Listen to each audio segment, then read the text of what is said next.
stop worrying about what pre-workout you're having. Stop worrying about this optimal ice bath routine or this, morning meditation.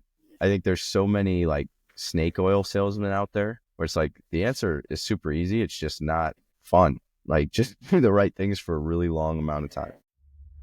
Welcome to Iron Summit, the podcast where we dive deep into the art and science of becoming your best self, blending expert insights on strength training, smart recovery, optimal nutrition, and mindset mastery to help you elevate your game. Iron Summit is brought to you by Bridge Athletic. Looking for a way to streamline your training programs and deliver exceptional results? Check out our friends at Bridge Athletic. Their platform is packed with over 300 templates and 1,500 instructional videos, courtesy of subject matter experts like Exos, FMS, and Hyperice, making program design both efficient and impactful. Our listeners can take advantage of an exclusive offer. For a limited time, get your first 30 days free and your next month at 50% off when you use code IRONSUMMIT, all caps. That's code IRONSUMMIT, no spaces, all caps, for 30 days free plus 50% off your second month at bridgeathletic.com. Check it out and start assigning custom programs directly to your athlete's mobile device. We're live. What's up? I never know if that's a delay on you or you go mute right when we go live. No, I give you the fingers and then you say we're live. Well, what's up? You go skiing this weekend? I went skiing last weekend, yeah. How was the snow? It was pretty good that day. It hasn't snowed since then, so I'm sure it's deteriorating. But we do need some snow. But it was the fun. snow's been pretty dang good recently. Yeah, this year's been a solid above average year. I do think we'll get below average though, because it's going to be dry until like next Wednesday and pretty warm. So it'll like melt off some stuff, and then we'll catch back up once it starts snowing. But Yeah. huge NCAA wrestling match tomorrow. Yeah, it'll be a big one. I don't know that it's that big. Like Penn State's gonna smoke them. Like I don't know. Like I know. I agree. You look at the lineup, and Iowa has to have Penn State versus Iowa. Iowa has to have multiple huge upsets to even be in the match. Yeah, no, I don't see, like, there's no way they actually win the duel. Like, Unless there's like a lot of Penn State guys hurt. if they forfeited or somebody tripped and slipped on a wet spot and got pinned that was supposed to pin, that could maybe, if that happened 4 times, they could maybe win. Yeah, it's crazy. It is It's crazy. it's a gap, man. I wonder when it's gonna like kind of shift, but yeah, Penn State's just loaded. That's like, I can't. They've had unbelievable teams in the past, and this team is one of their best ever. Yeah. So kind of crazy. It's kind of a chicken or an egg thing too. Like, like once you're good, it's easier to recruit too. But I do think it's starting to get spread out a little bit more. I mean, with NIL, but Penn State's also got deep pockets, so I don't see them going away anytime soon. Not hurt for money on the NIL front. No, they're not going to go away as long as Kale's there. They'll be very good. What are you chasing as Kale? Just like cementing legacy? Because he's probably done everything you wanted to do as a coach. Yeah, I think that's probably it.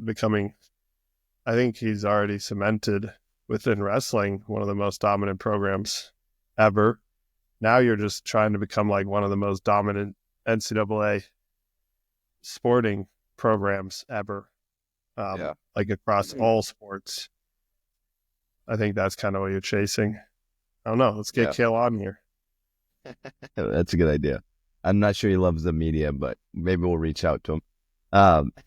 What about Super Bowl? Who do you got for the Super Bowl?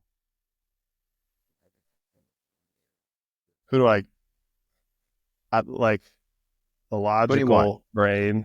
Who do I want? Eagles. Eagles are a customer of our Eagles are a customer of Bridge Athletic, which Okay, is nice. uh so there's that. And everyone wants the Chiefs to lose.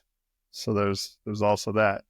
If the Chiefs were, I know it's always easy to root against the superpower, just like it's easy to root against Penn State in wrestling, but like Penn State, at least like you can like some of their qualities and like that you can find reasons to root for them. Whereas like the Chiefs, like I don't really like the way they play.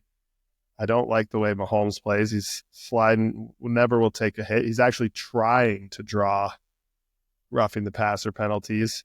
You got Kelsey and Refs his love whole them. pretty, yeah, refs loves him. You got Kelsey and his whole pretty boy charade. Um, they're just very not likable, the Chiefs. They're in the Broncos division, so that's an issue too. They're in the Broncos division. Here's one. I think Coach Andy Reid is phenomenal, and he seems like a funny guy. So I saw I'll a give him video of that. them. They gave him a cheeseburger for Christmas in like a shoebox in the locker room. I thought it was the funniest thing ever. That is funny. I also saw a quote. He hit like 300 wins. I think it was their first playoff win. That was his 300th win as a head coach, and That's he was crazy. like, "Yeah, I was telling the boys like a couple more, and I'm going to have as many pins as what I weigh." Which that's funny. Some good self-deprecating humor. Yeah, it is funny like what makes a good football coach because there's so many moving parts.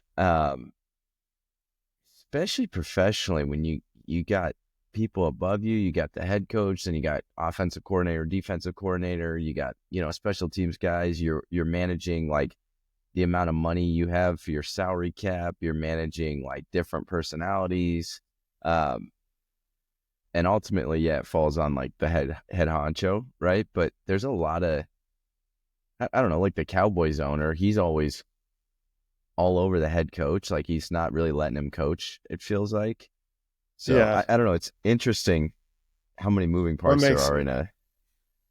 There are, but I do think out of any, and maybe it's not, I won't pin it just on the head coach, but out of any sport, coaches have the most impact on a football game because it stops every 15 to 20 seconds.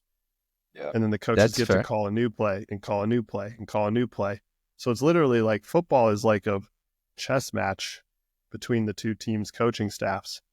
Whereas Yeah, like that's interesting. basketball, you can kind of call plays, but there's a flow to it, right? You're not getting to call a play every 15 seconds. Wrestling, it's like, hey, you did all the work. See you Good on the other luck. side. Yeah. Like That's a you're good point. yelling I've stuff never from the thought of that. corner. Yeah. Yeah. Football, you have as a coach, you have such a direct impact tactically on the game. Yeah. So I think Oh, that's that's a probably like if I had to great point. define a good football coach, it's like the play caller, kind of like genius to it all. I think that's what makes Andy Reid special. That's what makes Dan Campbell special. They come up with like these, they're hard to coach against because they're doing wild stuff all the time. Yeah. No, that's a really good point. I've never thought of that. I don't think there's really any other sport where you have that much influence where the game keeps stopping and you're constantly calling a new play. Yeah, yeah. Wow. It's literally chess. It's like a super violent chess match between two coaching staffs. You try, yeah, like, okay, if they ran this play last time, then we'll send the cornerbacks on a blitz this time and try and, force the running back to pick this up. Like they're literally just constantly like trying to trick each other. Yeah. That's football. Like I'm I'm an gonna expert. trick you. All right, so let's get back. Yeah, let's Let's talk reel about this something back we in. know. Yeah, let's talk Let's about let's something we know something about. so talking about like a couple mistakes that you make when trying to put on muscle, like common mistakes or mistakes that we've personally made. Um, do you want to kick off with what do you think's the Yeah. most common mistake when someone's trying to put on muscle and they're just having a tough time? Yeah. So, and I think this is really overarching points. These are for athletes, if you just have physique goals, or if you're, trying to get big to be in add strength, or to just, have more muscle mass or compete in a body stability show. This works for whatever. And the number one mistake for adding mass is undereating. Yeah, And we got to get that 100%. one out of the way. It's like the most obvious one, but it is by far and away the number one mistake. I think. I think it's such. Sorry, Go go ahead. ahead. No, you go first. I just think it's such a like, everybody knows this. Like, yeah, you got to eat to grow, but it's like super tough to like consistently make sure you're hitting those macros, staying up to it, sticking to the plan, even when like things aren't going the way you want them to go, sticking to the plan when you're traveling, when you're sick, when there's holidays, like it's easy to get interrupted throughout the year. There's a lot of distractions. And when you're trying to grow and like physically put on muscle tissue, it's like you really, really got to do things right. Like getting that extra ground is really hard. If you've covered that ground before, you've had that muscle before, it's easy to get back there. It's easy to maintain there, like relatively easy, right? But Yep. when you're trying to actually grow, that like novel stimulus, even in your eating, is super important. Yeah. That's the number one mistake. To avoid that mistake, here's some general guidelines. You got to be eating in a surplus, which means, and I do think for like effective growth, you probably need to be over 200 calories over your kind of resting, or your standard metabolic rate. And then within that, try and be eating about 1 to 1.2 grams of protein per pound of lean muscle mass. And you can even push that higher.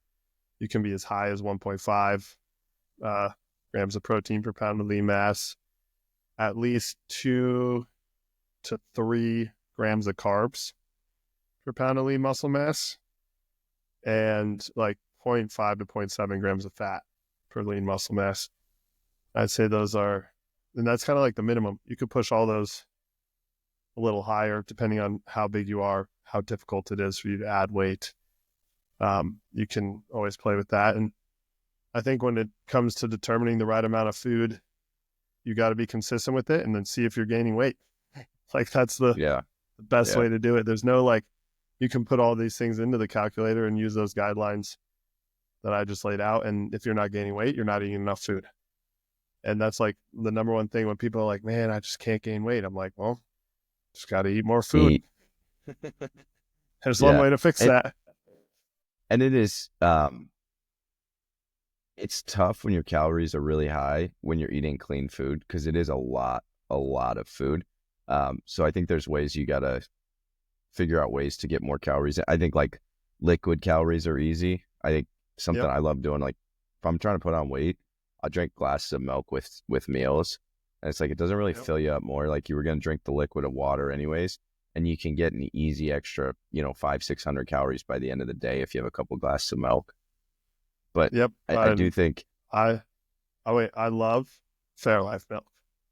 I know Fairlife's they good. had like, I saw the study where they have microplastics, but I ignore that Just the chocolate. because I Just the like it. chocolate. Just the chocolate. Well, I love the We chocolate. we don't believe that one, But because yeah, Fairlife's had a couple strikes to them, honestly, but Fairlife's good. it's good. Well, and it is like, it has a little more protein. It's a little easier on your gut if you're a sensitive tummy boy like me. So I totally agree. That's a great way to get more calories. I'm gonna Um, make us shirts that say "sensitive tummy boy," and just for you. I will take it. And then, I think another one I'll drink because the hardest thing for me is hitting the carbs and doing it in a clean way. It's just like, I mean, rice, you can eat so much of it, but it's just, you start like, I'm eating 600 grams of carbs a day. Like, like Yeah, it's a lot. 2.5 cups of rice cooked is only like 100. Yeah, So you're just like, it starts to get painful potatoes, like you can't even put a dent in it. Good eat a Like lot. 12 Yeah. ounces of sweet potato is like 60 grams of carbs. So without going to like really sugary stuff with like cereals, and I really like organic fruit juices. They digest really easily. They don't, with that good fructose, doesn't spike your insulin quite as much. So it's like, I'll do orange juice with some of my meals, finishing it up. And then, yeah, there's just a lot of white rice and fruit, like the more carb dense fruit, like bananas are another good way to kind of get your carbs up and not do it too dirty. Yeah, I think the other thing too, just being careful on the fiber amount, just because when you're really full, it's tough. And you gotta get on your food early on. If you don't get like, half your calories before noon and you're playing catch up all day, it is not fun. So I definitely think that's something, and like having a plan for that. Fruit juice, I think, is a great idea. Um, I'd also add, like, if I'm really need some extra carbs, even like honey or like maple syrup into like an oatmeal or something. It's like a quick Yep. extra. It makes it taste better. Um, and it's Those always are easy both to high pull in those things fructose off. as well. Yeah. Yeah. And they're both super high. Like I think maple syrup's like 80% fructose and honey's 60, 70%, which then Wrestling also growing means up, it's better. did you ever get those sticks of honey? Like everyone always had Oh them yeah. at tournaments where you just eat some honey right before a match. I love honey sticks, man. They're the best. I'd like, if I see them somewhere, I'll just grab a couple because they're the best little snack there is. Yeah. Honey Yeah. No, sticks. yeah, Yeah. there's And not definitely, all, I guess, oh, go ahead. no, you got it. I was just saying, not all sugar is created equal. Like processed refined sugars are worse if you're trying to get more carbs in than like natural sugars, like fructose, like fruits and honey and maple syrup. Yeah. Yeah. I think that's a good point too. Like you're shooting for good, high quality calories. The nice thing when your calories are high, you have a lot of like wiggle room in your diet, to eat some maybe processed stuff that you wouldn't eat as much, but you still want like your 80-90% of like high, good quality foods. You don't want to just eat a bunch of crap just to get your macros in, like eat that high For quality sure. food. But this is a good time where you can have a little bit of extra stuff that you wouldn't typically eat, especially if your calories are low. Um, Yep. and then I think next one we kind of came across is like ego lifting, or just kind of doing a bro split, like a push pull skip kind of thing. And Push pull just skip. um, but I think that's one of the toughest things. Like I don't think people realize how much how good it is for you when you're lifting with your lower body for like your Upper body hormones. gains. Yeah. Yeah, yeah. You increase your HGH, so that your upper body becomes a lot stronger. Like I think the biggest case study for this, like look at sprinters, man. You ever seen like a every sprinter's legs are jacked, but they're all their upper bodies are jacked too. And those guys aren't lifting a bunch with their upper body. They're focused on their legs, they're sprinting, but there's so much output from your legs. I don't know, you're just missing a lot on the table when you're just hitting muscle groups that you enjoy.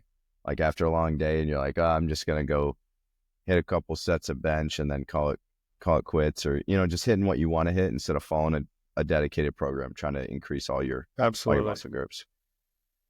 Yeah, I think there's science behind it. Like there is all the growth hormone release when you like load your spine, which makes sense if you think about it from an evolutionary perspective. Like you put things on your shoulders, your system's like, we got to get bigger, man.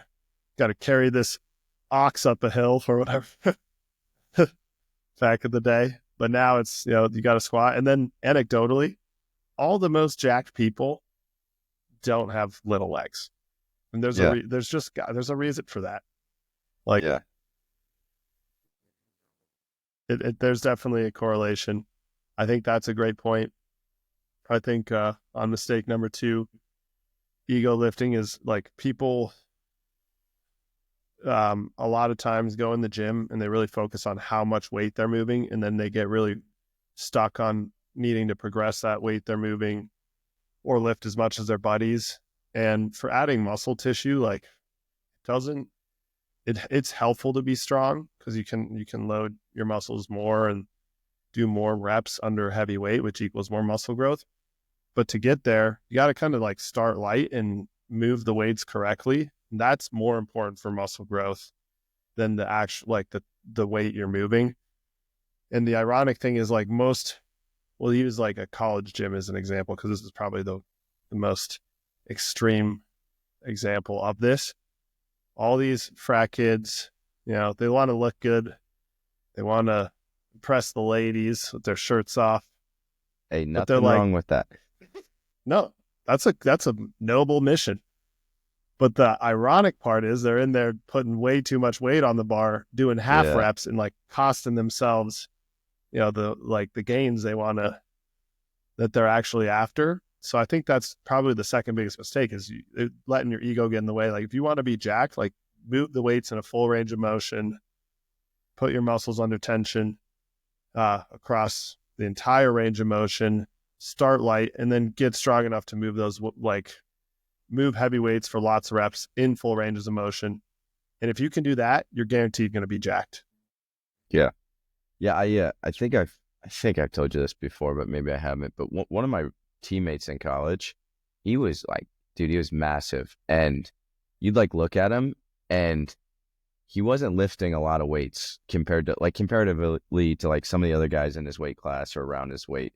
But you look at it and he's like squatting all the way to the ground. He's like, pausing on a bench. Like he is perfect technique, and he was really big and really strong. And slowly that weight increased. But I think everybody when you first get there is kind of like looking around, watching what your teammates are doing too. And you're like, oh, I can't let this guy outlift me. He did not care who was doing what to the left of the right or the right of him. And I'd say like arguably he was one of the most like functionally strong, maybe not like, ego lifting in a weight room strong, but wrestling wise strong. And then two, like just aesthetically, he looked great because he had great technique. He was full range of motion. I think you get so much more out of it. And then you have a lot more upside, especially to the injury prevention part of that. Like when you don't lift very well or you don't perfect your technique, and you start ego lifting, you mess something up once you go heavy, and then you're out for 3 weeks anyways. And it's like, do it right, build the foundation, and then do it right first time. So you don't have to restart and go back to like the bar to figure out how to get your squat technique correct. Yep. Which these are the top 5 mistakes when adding muscle mass. But if I had to say like the most important thing for adding muscle mass would be just like consistency across everything. And if you're hurt, you can't be consistent. So ego lifting, will get in the way of like the most important thing. Go ahead. Sorry, one more point to that. Ego lifting, 100% don't do it. But I think there's a difference between ego lifting and pushing yourself. And it's important to throw some weights on there sometimes that you're not sure you're going to get.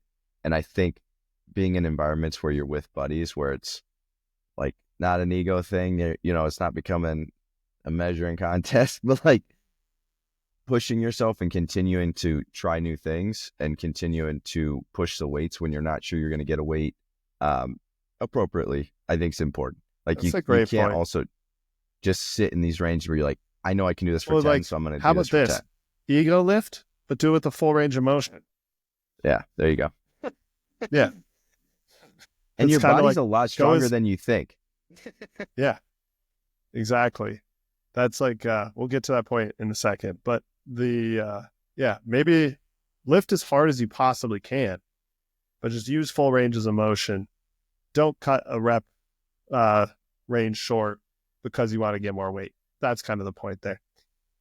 Mistake number 3, and this is a really big one for adding muscle tissue.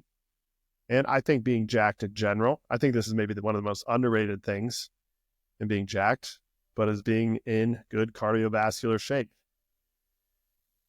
Yeah. It's huge. I love I love how you're a big proponent of this because I think it's such a big, I mean, it's just important for everyday life. Like, what's the point of lifting all these weights if you're not like, I don't know, able to use that in everyday life? You know, if you're like getting gassed carrying a bookshelf up the stairs or like carrying groceries in, it's like, Seriously.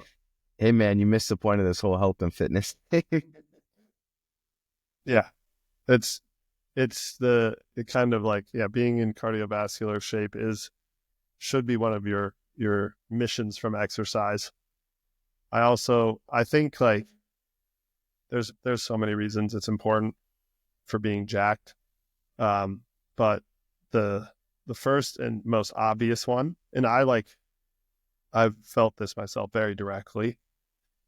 But when you're in good cardio shape, you can train harder, Yeah, 100%. which then allows you to do more volume.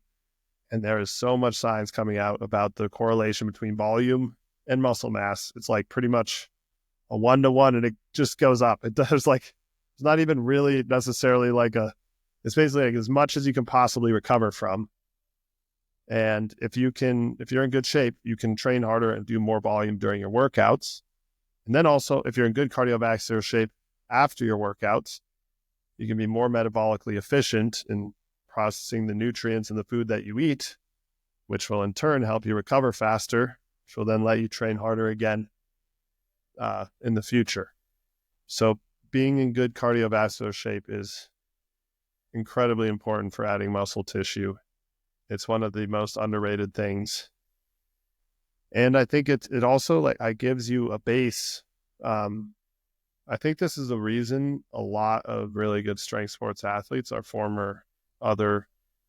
they come from sports like wrestling, or even like Mitchell Hooper, who's the current world's strongest man, he did triathletes. He was a triathlete which is crazy. But I do think it gives you a base that takes a lot longer to achieve. Like cardiovascular shape is like a base. Once you get that base, it's there for a long time. It also takes a long time to achieve.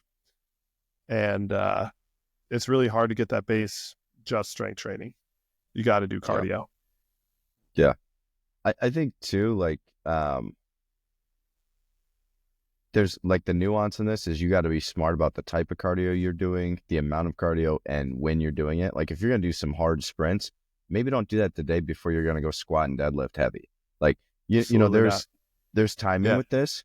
But like you said, the recoverability, that's a word, recoverability of having good cardio is super important. And so this is like a lever you turn up and down, but you don't use this as like I think everyone looks at cardio as like, this is a weight loss tool, so I'm turning it off when I'm trying to put muscle on. But it's like cardio is a good heart health tool.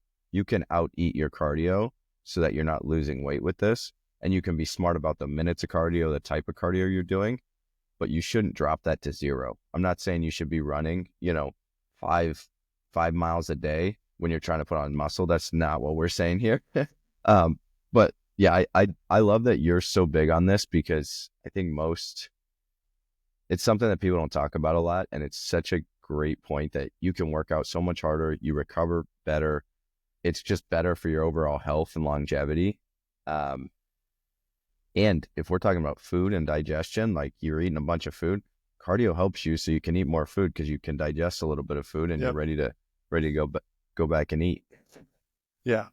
I don't want to sound cocky, but I do believe that one of the reasons I was able to achieve the amount of muscle mass I have naturally is because of the cardiovascular shape I was in and am in.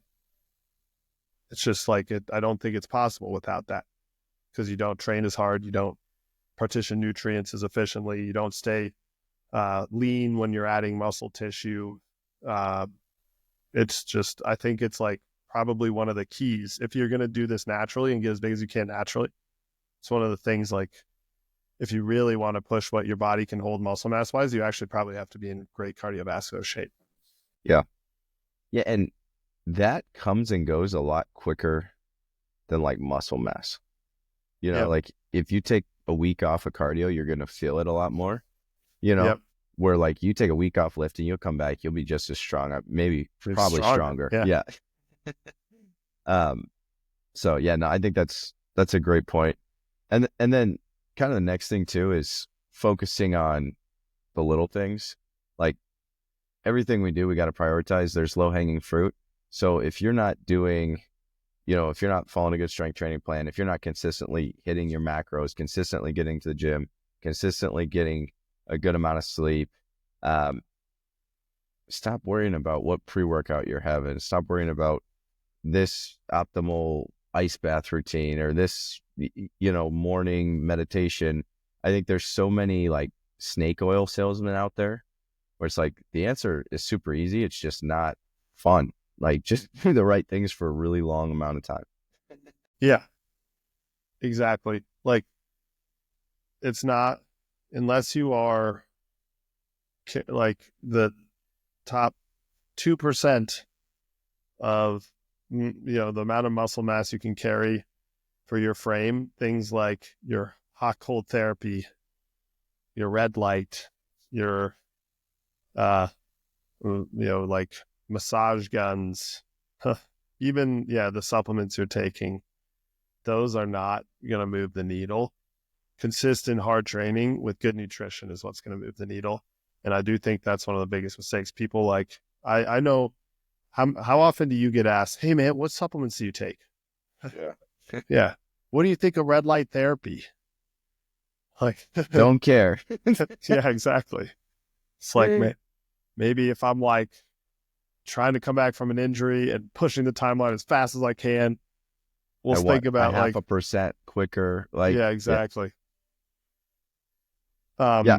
I think it's easy to get caught up in that though. I mean, man, I feel like we talk about this a lot, but like I feel like social media has just ruined everybody's timelines of like delayed gratification. It's like, it's just going to take some time, man. If you lock in for 2 months of doing all the right things, I promise you will see some changes. And I'm not even saying you got to do 100% right.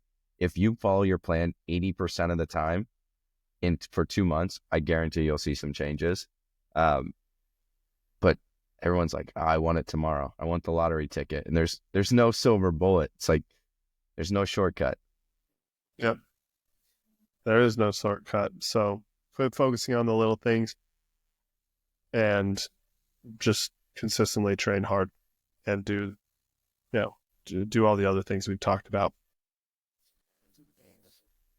Last mistake. This one is, I think, really important in the context of adding muscle tissue, but it's a two-sided coin a little bit, is not getting enough rest in between your training sessions. You have to be able to recover from the damage you do. What do you think is... Sorry. Go ahead. What do you think the optimal number of days is for general population for lifting? Like if you're going to go really hard, you got, I don't know, 45 to an hour and a half to train. You could make happen every day. Because I think there's obviously some genetic variation to this, but there are times where I've felt like I feel like it's counterintuitive, but I've noticed that when I start pulling back the days sometimes, then I can recover and actually go harder on the other days. Absolutely. And I get more out of it, especially when I'm trying to really push like strength. But it also seems like it's like, oh, I got a free day. Like I should just go lifting, more is better. Where I think this is one of those things where that's not always the case. Yeah. It's about, and I think there's like, I could give my answer that's like just blanket general pop answer, but I think it is nuanced because it's all dependent on the volume you're doing, how you're splitting up that volume by body part, and genetic factors, how good of cardiovascular shape you're in, kind of all of that. And a really well-designed program, like you can be training 5 days a week, but have it be where you are letting different muscle groups recover adequately in between training sessions, and you can hit it hard. I do tend to find though, for most people, if I had to make a blanket statement for adding muscle tissue, like 4 days a week is probably the sweet spot. Yep. Maybe even three. Yeah. 3 to 4 days a week, because that'll just kind of like, that'll, without having like really advanced program design, if you're just like winging it yourself, 3 days a week, you're not going to be like overdoing it and killing your recovery. 4 days a week, you're probably not going to be. Start getting 5 to 6 days a week and you're just like, you're not doing really smart program design, there's a chance that you're cutting into your recovery on some muscle group. Yeah. I think that's a great point. And when you're at like 3 to 4 days a week, you have a lot more flexibility of like listening to your body. Like if you had a killer day on Monday and you're super sore, 2 days later, and you're supposed to start hitting this muscle group again the next day, like you have some flexibility to move stuff around where, if you're on a 5-6 day a week plan, like you miss a day, you're going back to back on days that you're probably not supposed to go back to back on. But I also think, I don't know, that's a double-edged sword too. Like sometimes it's good to get your body in that kind of shape where it feels good. After 2 weeks, you're really sore for 2 weeks, and then your body's used to the volume. You got to ramp smart, but sometimes you got to jump in the water and swim too. Exactly. I think that's like I will say this mistake number 5, like not enough rest, has the other side of the coin, which is probably just as much of a mistake people make, which is you're not overtraining. Like overtraining is really hard to achieve, actually. Like you and I, we went through Division I wrestling seasons and we're lifting weights and competing on a high level. And like we were probably scratching the surface of overtraining. Like general population, you're probably not going to overtrain. Are you optimal for like adding muscle tissue? That's a different question, but don't be like afraid of overtraining. Probably not something, especially if you're in a caloric surplus, that you're going to achieve, unless you're like really killing yourself. So I don't know if that makes sense, but it is a bit of a double-edged sword, because and I also think people always like, whether they're trying to lose weight or add muscle tissue, they're waiting for these like perfect conditions, and so you're just not going to have it. Yeah. Like you can add muscle tissue and be doing cardio. If you got to coach your kids' wrestling program, or you have to run around for work a lot, like you can do it. Maybe it's not 100% optimal, but you can absolutely add muscle tissue. The conditions might not be perfect, but you can achieve it. Yeah. I think the other thing too is like, I know this point is not enough rest, but I think like in terms of rest, also sleep, like make sure you're sleeping, and it takes all the overtraining stuff out of, like you can train harder when you're well rested, you feel better, you recover better, you wake up ready to go. And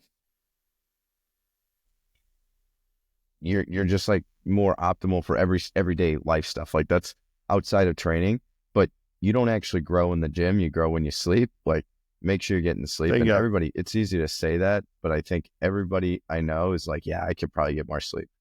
Like there's nights where I'm like, yeah, I messed this up. I should have got more sleep. It's just life happens, and being real anal about that part of your training is, I think, important. Like it's a huge lever. It's hugely important. Here's I think this is the best way to sum this point up. Your point on sleep made me think, kind of reframe it in this way. Not enough rest is the mistake number 5, but rest can mean a lot of things. And really rest means, are you recovered to hit what you want to hit like the next time through? And you can shrink that time by doing everything we just talked about, eating enough calories, being in good cardiovascular shape, sleeping well. So all of those things kind of shrink the amount of time you need to be fully recovered, and then train hard again. And then guess what happens if you're able to train hard again sooner? You can add more muscle tissue. That's like kind of the key to the whole paradigm right there. Like anabolic steroids, those actually don't magically add muscle tissue to your body. They basically take that time to recovery and shrink it by like 4 times. So you can just train again and train again and train again. and recover Yeah. and recover and recover.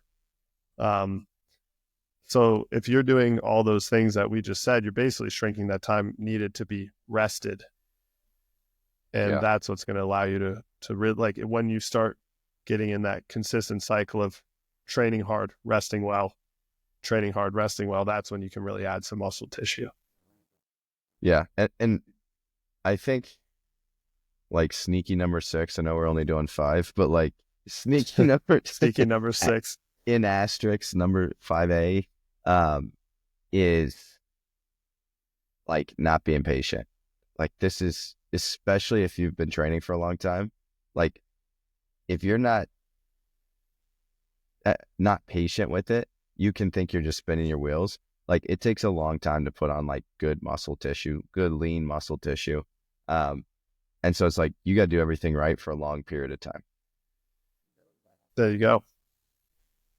That is the key. Key to life. Yeah, that is the key to life.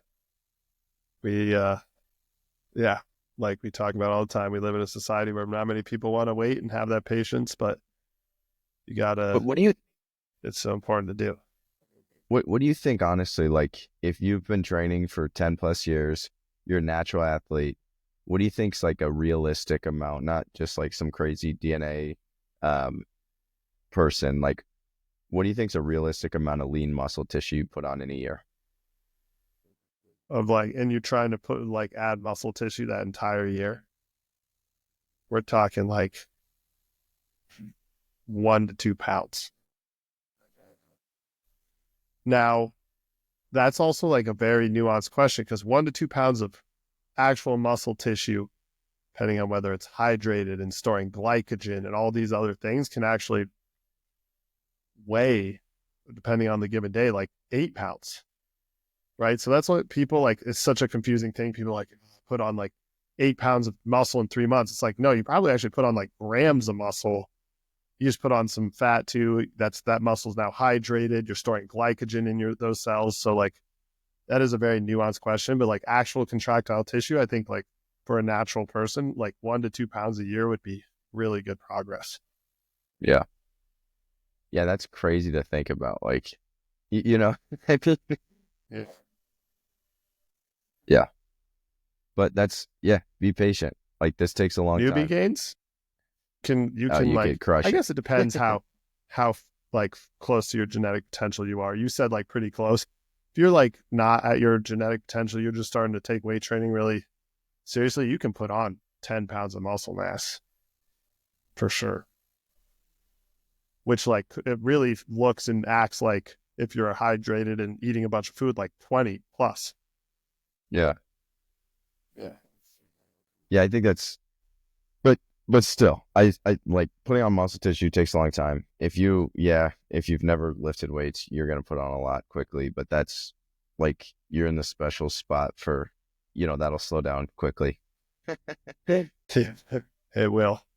Your body will start fighting you at some point, and then you got to really fight for all those little incremental weight gain. Yeah. Speaking of which, what are you at, Ryan? I actually do need to check. I was just traveling, so hopefully didn't lose any weight during that. But we're slowly climbing. Yeah, he's getting there. You look bigger. I was looking back post right after you graduated when we started Iron Summit. I'm like, I'll give you some credit. I was like, damn, Ryan looks a lot bigger now. I appreciate that. Yeah. Yeah, we gotta like do a before and after Iron Summit effect. Yeah. The meathead effect. You're getting bigger too. You sent me your weight Yeah. what was that, last week? In the morning. Yeah. I was like 252 in the morning, and I've been going to bed at like over 260. That's good stuff. Are you trying to Yep. do that, or is that just it's just been? No, it's intentional right now. I'm in a pure hypertrophy, like add tissue phase of my training, my coach Adam Miller, and then eating a lot, 4,500 plus calories a day. You're like job. Reese. You guys are competing for the weight gain. Yeah. Can't let her outdo me.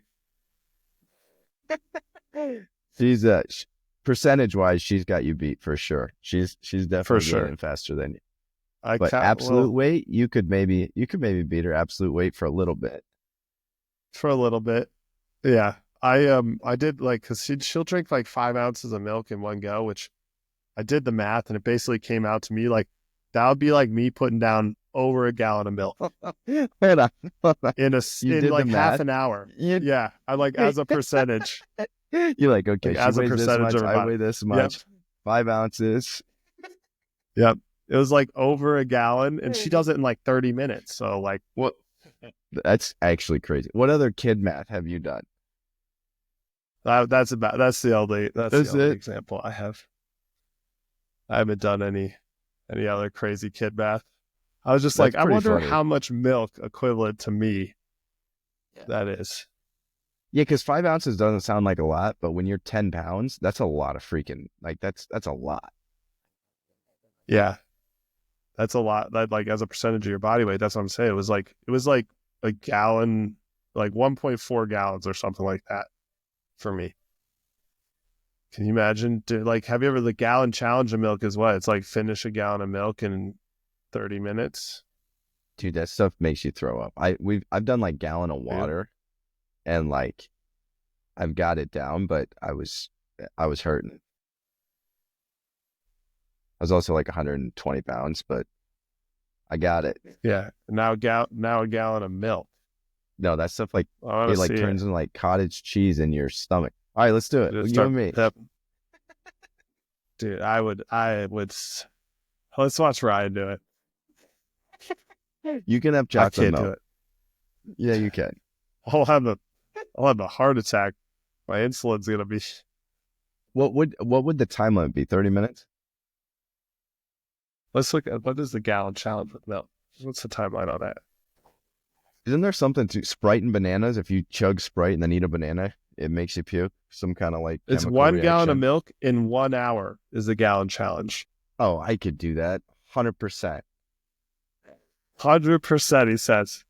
Done. We're No, Max, gonna film you and this. I need some pressure, so I need you going against me. You got to be doing it too. Lactose intolerance, so I'd have to do it like Fairlife. I can't just do a That's gallon fine. challenge with you. We'll both do Okay. Fairlife. All right. I think. All right, that's a deal. We'll do it. All right, that's a good way to end it right there. Gallon challenge coming up. Make sure you clear your With Saturday. Fairlife. And I forgot you were lactose. You might need to clear the toilet too. Yeah, this is gonna mess me up. Take the pills. What are the lactate pills? Fairlife is lactose free, so I should be good.